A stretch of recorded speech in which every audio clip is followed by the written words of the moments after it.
Ya, nen, natokako eto tany le mahasanjo ny fiainako. Ataoko izao tontolo izao sy retsany aminy.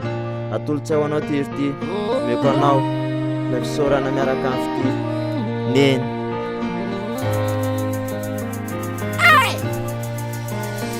Ianao le kitapon'ny fonosany tonjaty volana. Iareo taona foana na mamina mangidy. Sotsafony ianao anatin'ny sora mikitsy. Mama, tsapaka ankehitriny fa fa ihany le fitiavan-tsiny. Zay natolotsao fony tany amboaka manjaka ankehitriny. Sonsorony ianao nanasa sy nanapety. Aza manana fahatsidigniko reny retsireny. Nanamparitana koa no nitaisana lehibe. Ary nampiaina sy ty somenao matitsy. Na misy aretsy nety nataoko ianao tsy mba natao. Ankehitriny kosa matsiary tena. Fahafonako aminao. Reny dijako reny sy tsy nety nataoko taminao. Tsapaka fanafisazy sy nampalahelo. Fahamofonako aminao. Iveriko fankanana le fitenenana. Mbola fiaran-tsiny. Inao entsika matitsakelinao. Ianao mama mbola eto amin'izay tontolo izao. Le seny fialahelo tsy loko faliana teny izao. Veresa favitanao kampetsah amin'izay fanjaranesana fanjaizao. Manao valy babeny. Isodorana tao anaty fivolana itseky redy tsy nanisy olana. Izy aniny nanomba teko mpanianany reny sosoloko samba wariako.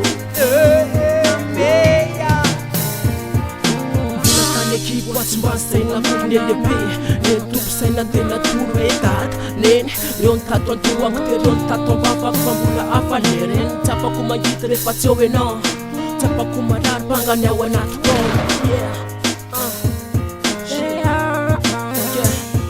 reo titrako tali ovaiko faza manahy tsy manana omena fa ny fosy ny fanahy tro anao ty mba mangataka am'ray amba hotsondrovony anao fa koponao fa le iriky safanao natoka mpamifony de tirety ho anao tolotro anao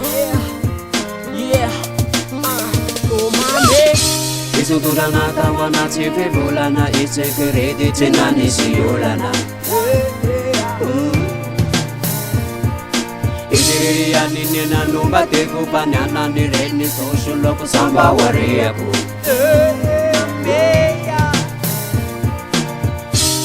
Kianao nenda am'izay rehetra natao nananatra ny tempona na hatram'izao na tena titraray ianao io tsy mba nandao ankehitriny tena tsapako vadiana ianao neny niadramy mafenao namelona tena anjaly sorakory neny fa tsy vitako ny amaly neny momba losy ratako nataoko tamy fody mba hosolona katô satria naretiko indrindra raha mola eto tany saky ny fetinao ty hirity mba eno ihany lalako ianao no lalako